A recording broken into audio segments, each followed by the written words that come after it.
How to fix Google Maps address on Android phone. Hello guys, in today's video I'm gonna show you how to fix Google Maps address on Android phone. First, open settings and then just scroll down until you find apps and click apps again, and here we'll find maps. Click on it and then go to storage, clear cache, and then go to permissions.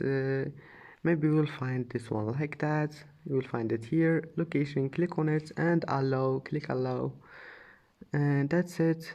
Now just go back, it will be saved and your problem must be fixed. And if that doesn't fix your problem, just restart your phone and try again. And that's it for today's video. If you like this video, please don't forget like and don't forget subscribe, and thank you for watching this video until the end, and see you in the next video.